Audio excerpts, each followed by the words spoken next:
What we're doing in our classes this month is we're talking a little bit about Jesus' Galilean ministry, and in preparing to sort of get to that place in our classes, I thought it would be helpful last week to spend some time looking at the political and sort of the religious background that was, what was actually happening in the land in those days. And we talked about how the story of Jesus was really a continuation of the Jewish scriptures. It was in the Jewish scriptures where Abraham was given this promise that he would be the father of many nations. He was given this promise that it was through his seed all the families of the earth would be blessed. And as part of that anticipation of the Jews going out as God's witnesses and bringing in this family of believers to worship the one true God as opposed to the pantheon of gods that were out there, there was this eager anticipation that that would happen, and all of a sudden the Jews are cast into captivity. And all of these great grand plans seemed to come to nothing because the Jews were no longer even in Jerusalem. No longer was God's glory in the holy place in the temple, but instead they were thousands of miles away in captivity in Babylon, scratching their heads going, what happened? We had thought that we were God's chosen people. And Jeremiah the prophet had told them in advance of them going into captivity that they would be there for a period of 70 years and would then return. And just as the prophet had said, that's exactly what happened. And the Jews were allowed, as we know, to go back to the land, but they went back with great disappointment. The fact of the matter was, Jerusalem had been dormant for 70 years. It was a wasteland because it had been burned and the buildings were not, the walls were knocked down. It was a mess. And so they began to rebuild, as the story of Ezra and Nehemiah tells us. And as they rebuilt, those who had seen the former glory of the temple wept, because they realized that it was nothing in comparison to what the former temple really was with God's glory. And this should not really have been a surprise to the Jews. And the reason we said that was because when we looked at Daniel the prophet, who spoke to the Jews during their captivity in Babylon, Daniel made a very interesting prophecy about this period of, last week I said, how many years, Peter? 480. And I realized that I'm not very good at math because it was actually 490 years. Brother Aaron had shared that with me afterwards. He was teasing me. So when we come to Daniel, we came to this really interesting prophecy, and I'd like to ask everybody just to turn there once again to sort of set the stage for what we're looking at. And it's in Daniel chapter 9 that we'll turn our attention. And in particular, we're going to be looking down at the 24th verse.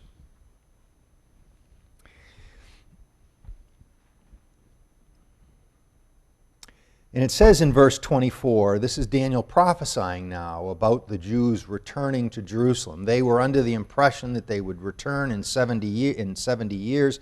And all of a sudden, Daniel in verse 24 says, 77s are decreed for your people and your holy city to finish transgression, to put an end to sin, to atone for wickedness, to bring in everlasting righteousness, to seal up the vision and prophecy, and to anoint the most holy. And this 70 times 7 is 490 years, as Peter and Aaron reminded me. And what we see here is that the Jews then should not have been expecting to return to Jerusalem after 70 years and see everything was just perfect. Instead, what they were being told was that in 490 years, you can expect, what does it say? You can expect to anoint the most holy. And that expression, to anoint, is where we get the word Messiah, or in the New Testament, Christ, the anointed one. Now, in the days of Jesus, leading up to the days of Jesus, the people in Jerusalem were under great oppression and were looking for salvation. They were looking for redemption. They were looking for the anointed one that Daniel prophesied. And they were able to do the math, probably better than me, and they realized, wait a minute. If we count out 490 years from the time when Daniel gave this prophecy, what this tells us is that the Messiah should be coming soon. And as a result of that, there was this anticipation of a Messiah arriving on the scene in Israel to redeem Israel from their oppression. And leading up to and even after Jesus, there were a number of individuals who came through Israel claiming to be the anointed one, claiming to be king, claiming to be the one that would restore Israel. And we looked last week at Anna and Simeon, these old people who were in Jerusalem. And after Jesus was born, his parents, as the law stipulated, brought their firstborn son from Bethlehem up into Jerusalem to go to the temple. And they were there to dedicate their son before God as the firstborn. And as they go into the temple, we see these expressions where Simeon says, I can die in peace because I've seen the Lord's anointed. Or we see Anna, the prophetess, saying to everybody that she sees, this baby is actually the Messiah. And even before that, if you turn with me to Luke, just to sort of understand the anticipation of it all, we have, with the birth of John the Baptist, his father, the priest, Zechariah, making a fascinating prophecy. And it goes to, again, the point that the people were expecting a Messiah and were waiting for salvation from their enemies. So turn to Luke chapter 1. And it's here after the birth of John the Baptist, whose role was to sort of foretell the coming of the Messiah. We have John the Baptist's father, Zechariah, under the inspiration of God, singing a song, Zechariah's song. So look at verse 67, we're at Luke 2. His father, Zechariah, was filled with the Holy Spirit and prophesied. Praise be to the Lord, the God of Israel, because he has come and has redeemed his people.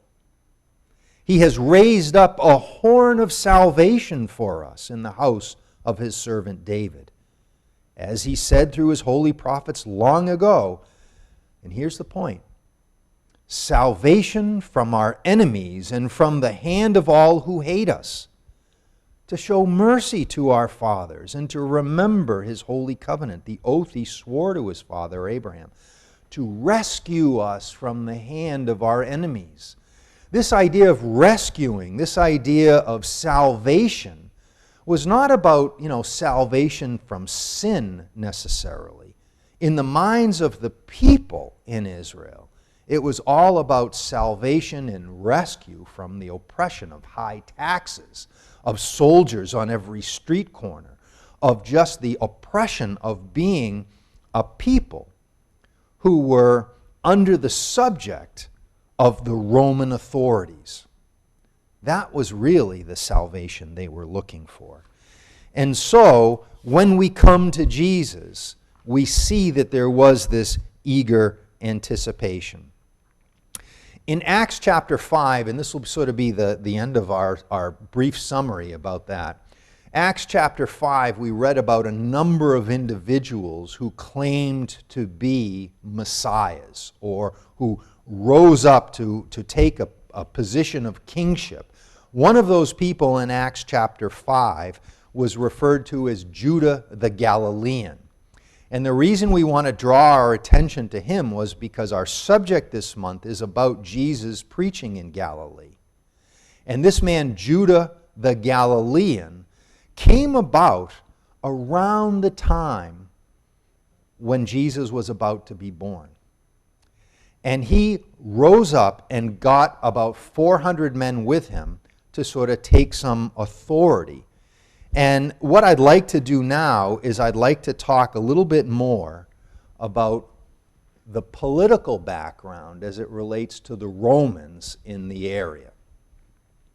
So before we do that, any questions or any comments about the anticipation of a Messiah? Anybody want to add anything? Peter, did I get the math right this time? Thumbs up?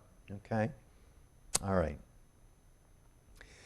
So let's take this, how do I word it? I think sometimes for me, without a liberal arts background, it's hard for me to really understand sort of like ancient history. And I read about people like Herod, and I read about, people like Pontius Pilate, and I read that, someone was a procurator, and, what are all of these... What are all of these expressions? What do they all mean? So I'd like to try and just sort of step back a little bit and have a big view of the Roman Empire. I think Rich did a great job talking to us a couple of weeks ago about how the Roman Empire became an empire. And it was this time when, Caesar, Julius Caesar, was assassinated, and Mark Antony and Cleopatra were fighting against Augustus, and there was and Rich, this is where you chime in if I get it wrong. There was this great battle, and Mark Antony left, and now Augustus is now not just the king, he's the emperor. He's not going to rely on the Senate to tell him what to do. He's the big man in charge of the entire empire. So the empire in Rome and Italy is far across the Mediterranean, as far west as you can get from Israel. Israel is on sort of the easternmost side of the Roman Empire. So Herod is in control. And they've got to control all of these vassal kingdoms that they have captured over the years. One of these kingdoms is Israel. One of the many kingdoms that fell under the control of the Roman Empire. So the land of Israel leading up to Jesus' birth was a conquered territory, and it was under the control of the Roman Empire. Years before Jesus was born, the reign of Julius Caesar saw him appoint governors that would sort of have control over these vassal or over these conquered kingdoms. Their job was to do a couple of things. First and foremost, they were to keep peace in the region. They didn't want any uprisings that would overthrow the Roman control of the land. So the governors were supposed to quell any riots. They were supposed to put a stamp. They were supposed to stamp out any potential, flames of controversy before they overthrew and before they rejected the Roman rule. So that was the first thing the governors were to do. The second thing they were supposed to do was raise taxes that would be paid back to Rome, and in particular, paid to the soldiers who were stationed in these captured territories to control the peace. So picture yourself now a Jew living in Israel, struggling to make ends meet. You've got a tiny little family farm, enough to feed your family. Now the Romans come in, they've got bellies to fill, and they are going to require that some of the food that you've been producing for yourself and your family needs to feed them. In addition to that, you now have to pay some form of tax so that you can compensate them for their wages. You can pay their wages. This created not only, frustration among the Jews, but it created real financial hardship. So much so that some of the farmers in the land were having to sell their property and become sort of enslaved laborers, working now on the same land they used to own. Now they were just hired help working on that land. And it created a great deal of upset in the land. So in the kingdom of Judea, Israel, Palestine, as the Romans referred to it, they appointed a man by the name of Herod to rule. This was a political appointment. Herod did not have an army that would, go out against the people to quell any uprisings. His was really symbolic in nature, and it was a pretty smart political move to appoint Herod. And the reason it was smart on the part of the Romans was because Herod's family many years before, had converted from a pagan religion to Judaism. So he now has one of the things that the people in Israel valued. That is, he was a Jew, a quasi-Jew, because he was, he had responsibilities to the Roman Empire, which no true Jew would have. A true Jew would be solely focused on Israel. Herod, though, he's got this Jewish line within his family. And so they appoint this man to be, quote unquote, king of the Jews. And his job is somewhat symbolic, and he is relying on the Romans for the political might. And in particular, off further to the east, up north, in the land of Syria, the Romans had their headquarters. And they had governors in Syria that were overseeing what Herod was doing in Judea. This is important because we'll see that at one point, shortly after Jesus is born, Herod dies. And when Herod dies, there is this vacuum, this political vacuum, where the people are going, wait a minute, now's our chance. Now we can overthrow the Romans because Herod is no longer here. So let's try and figure out actually what's happening there. When we think about the land of Israel, the reason the Romans just didn't simply appoint a Roman governor in Judea, but instead chose to appoint this symbolic figure, Herod, who had Jewish blood, if you will, in him. The reason they did that was because this land was crazy. This land and the people, according to the Romans, was extremely volatile, both from a religious standpoint and from a political standpoint. So let's focus on the religious standpoint first. Religiously, the Romans were learning from the experiences of the Greeks before them. So to put it in a time frame that we can maybe relate to, I want you to think about the Civil War. How long ago was the Civil War? What was it, like 150 years ago? A little bit more, right? About 150 years before Jesus comes on the scene, the Greeks were in power. And one of the Greeks came into Jerusalem. His name was Antiochus Epiphanes. I think Rich also talked about this. Antiochus comes into Jerusalem 150 years before, from our perspective, sort of like way back in time when the Civil War took place. Not so far away that it's like forgotten, close enough that we can remember it. We can talk to our parents whose grandparents were there. Antiochus Epiphanes comes into Jerusalem, and he starts asking the Jews to do things that was against the Jewish law. Specifically, we want you to offer sacrifices in your temple to gods other than Yahweh. And they were like, we can't do that. No way. Antiochus, though, then goes in, brings a pig, which is an unclean animal, into the temple, makes this sacrifice. All craziness breaks loose.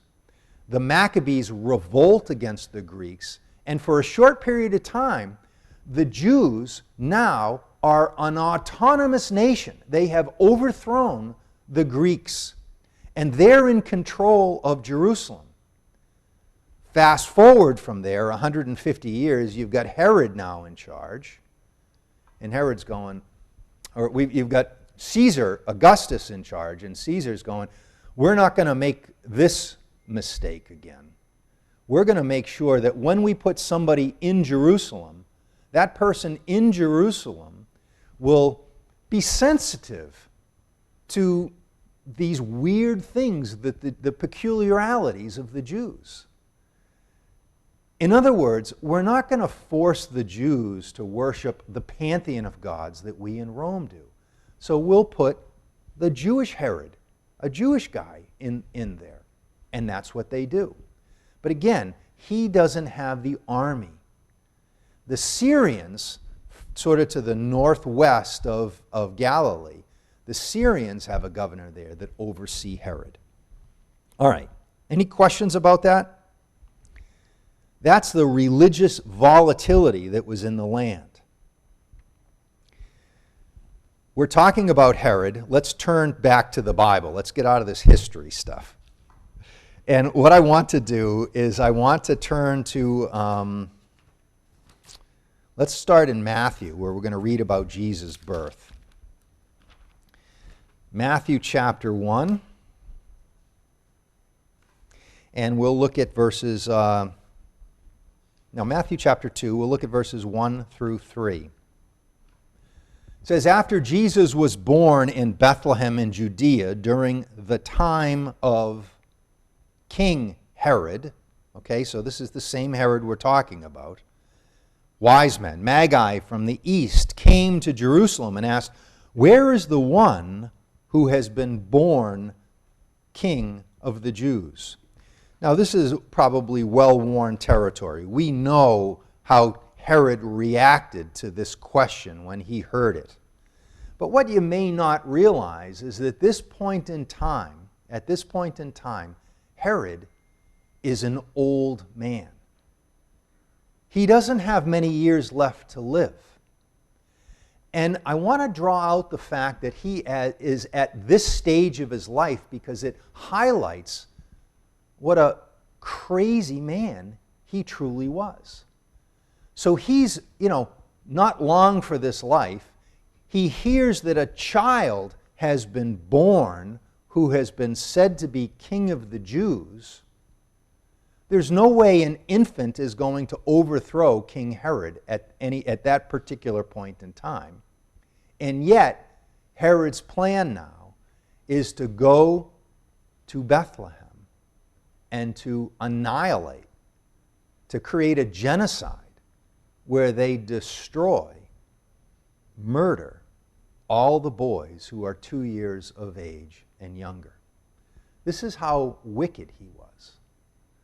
But his malevolence wasn't just focused against the Jews. His malevolence was so great, his evil wickedness was so great, that he treated his own children the same way. So he had a number of children. He was married. In a fit of jealousy, Herod strangled his wife to death. In the last years of his life, Herod accused his son, one of his sons, of high treason. And when I say the last years of his life, it was 5 days before Herod died that his son was executed at his command. 5 days before he died, he has his son executed. Now that's a story that I think we ought to talk about, because the son that was executed was brought before a Roman trial. And the individual, the judge, if you will, was a Roman governor over Syria. Now remember, big picture. You've got the Roman Empire covering all of these conquered territories. Judea, Israel, is one of them. Syria is another one of them. The governor of Syria has sort of the oversight of what's going on in Israel. And this governor of Syria now is going to preside over the trial of Herod's son, who Herod has accused of high treason. The general's name was Varus. And Varus said that Herod's son was guilty. He was executed. 5 days later, Herod dies. So what happens to Herod's kingdom in Israel? The Romans hear about this and they say, we got to fix this. We got to handle this fast, because in the absence of Herod, there is the real possibility that there will be an uprising in the land. So Rome comes in and they take Herod's 3 remaining sons and they distribute the land to Herod's 3 remaining sons. Phil, are you able to put up on the screen a map that I had given you? And when Phil is able to show this, we'll see the 3 areas that the Romans delegated to each of the 3 remaining sons. So I want you to look now at the top right-hand section where you see the word Philip. Okay? So Philip has been given this section of land. This is up north of the Sea of Galilee, northeast of the Sea of Galilee. That's one section. So his son Philip has been given that area. Antipas has been given 2 areas. He's given the area in Galilee proper. So I don't know if you can see it, but it's, way up at the top in gray. It's right, to the west of the Sea of Galilee. That's been given to Antipas. And then if you go down along the eastern side of the Sea of Galilee, to the east of the Dead Sea, you see that Antipas has also been given that section of Perea. So that's 2 of the boys, Philip and Antipas. The 3rd son, Archelaus, I can never say it. Archelaus has been given Judah proper. Herod's dead. The people of the land see that they now have all of these different leaders. What's the time period here? Jesus hasn't been born yet. I guess Jesus has been born yet. Jesus has been born, but it's early in his life. Land has been given. Jesus is at this point in time where? Down in Egypt. He's not in the land. He's in Egypt. He's fled there with his family because of Herod wanting to kill him. Herod dies, and Joseph brings Jesus back to the land. What does it say? Let's take a look. We're back in Matthew, and it's in Matthew chapter 2, verse 19. We read about Herod's death. It says, after Herod died, an angel of the Lord appeared in a dream to Joseph in Egypt and said, get up, take the child and his mother, and go to the land of Israel, for those who were trying to take the child's life are dead. So he got up, took the child and his mother, and went to the land of Israel. Verse 22. But when he heard that Archelaus was reigning in Judea in place of his father Herod, he was afraid to go there. So again, Archelaus was the third of Herod's sons. He's been given the land of Jerusalem, of Judea, Jerusalem proper, Bethlehem. Joseph says, I'm not going back there. And so he heads north and he ends up in Nazareth. During this time, there is an uprising. There are riots all throughout the land of Israel. Josephus writes about it, the historian. Other historians have told the stories of all of these uprisings that took place during this tumultuous political time. So what do? The Herods really have no muscle behind their symbolic figure. They don't control any legionary forces. But do you know who does? Varus. Varus was the governor in Syria who presided over the trial of Herod's son that was executed before he died. Varus in Syria has control of the legionary forces, and he then marches from the north in Syria down into Israel. And one of the first places he arrives is in Galilee. And it's in Galilee that you've got Judas the Galilean, that Messiah wannabe who is creating turmoil there. And he's located in a town called Sepphoris, which is just 4 miles north of Nazareth, where Jesus and his family are living.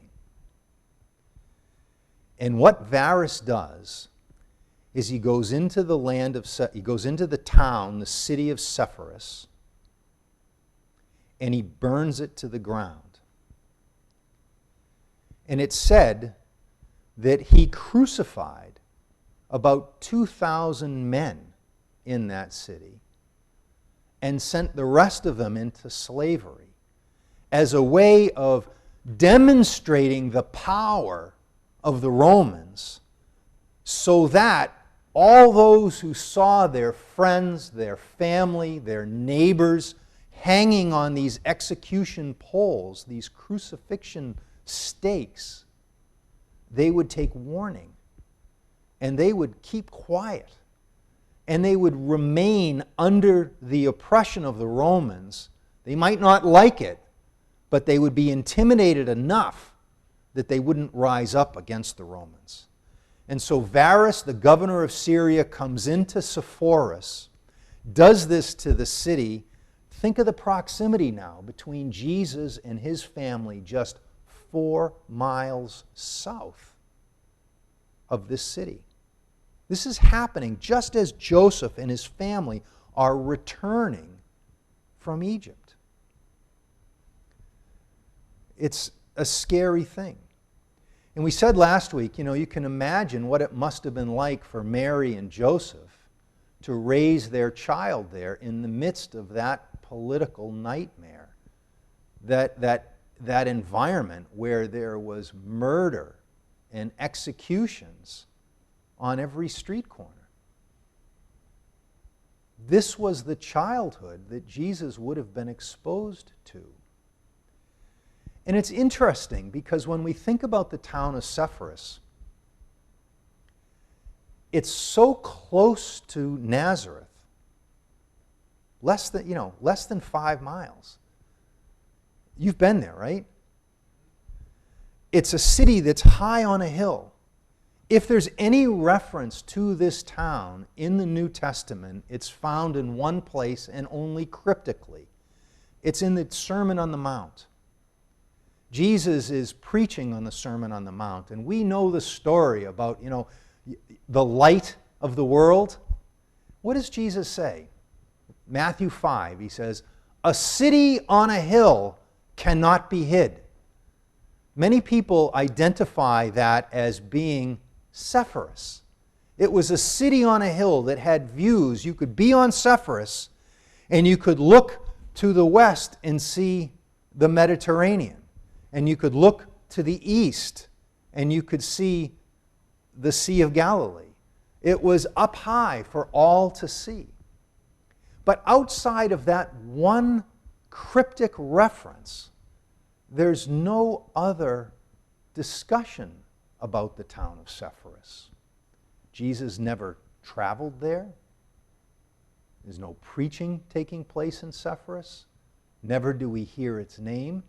And yet it was such a city, such a major city, that Josephus, the historian, referred to it as the jewel of Galilee. It was the prize of Galilee. It was the greatest city in the area. And that brings us to the question of what happened to Joseph, Jesus' father. What happened to him? Because as we read through the teachings and the preachings and this account of Jesus in the Gospels, one of the first things that we read about is Jesus performing a miracle in Cana. So I want you now to think about this little town, this little area, this little, community. You've got Nazareth. 4 miles north of Nazareth is the big city of Sepphoris. Another 4 miles north of Sepphoris is the little hamlet of Cana, Cana of Galilee. And it's in the town of Cana where Jesus performed his first miracle. It's where he turned the water into the wine. Now, what's fascinating, I think, about that story, or about that account, is the fact that Joseph is nowhere mentioned in this wedding scene. It appears as though the wedding that Jesus attended was a family wedding. Let's turn to John. It's here in John that we read the account of this first miracle. John chapter 2. It says, on the third day, a wedding took place at Cana in Galilee. So it's important, I think, to have an understanding of the proximity of all of these places. They're all close together. For Jesus' family in Nazareth to go to Cana, it was, next town over. So on the third day, a wedding took place at Cana in Galilee. Jesus' mother was there, and Jesus and his disciples had been invited to the wedding. And when the wine was gone, Jesus' mother said to him, they have no more wine. Now, many commentators, and I think it's a wise question to ask, many commentators ask, where's Joseph? Like, why isn't Joseph mentioned in this account? Why would Mary turn to her son to solve this problem, as opposed to her husband to solve this problem? And again, this is conjecture. We don't know, but many people believe that at this point in time, Joseph had died. Or perhaps, knowing the story of Sepphoris, and knowing that Joseph was a tekton, Joseph was a laborer who was rebuilding a city that had been burned, it could be that Joseph was either killed in that uprising or was sold into slavery in that uprising. Conjecture. But for whatever reason, Joseph is not here in the account of the story of Jesus' first miracle. Again, we step back and we ask ourselves, when we contemplate the life of Jesus, what must it have been like for this young boy to grow up in an environment like he did? To be 2 years old and to flee with your family to Egypt, and to live in Egypt as a refugee, and then to return to the land of Israel after the murderous Herod has died, and only to find out that you can't go back to the place where you thought you were going to go back. How old is Jesus at this point? Is he 4? So they go north to Nazareth to fulfill the prophecy that he would be a Nazarene. But Jesus is growing up in this environment. And what it tells me, brothers and sisters, is that these things shaped him and molded him. And perhaps this is one of the ways that our Heavenly Father trained his Son to be empathetic and to be loving and to be caring to those that he had seen. You know, sometimes we face difficulties in this life and we ask ourselves, why? Why am I going through these difficult challenges?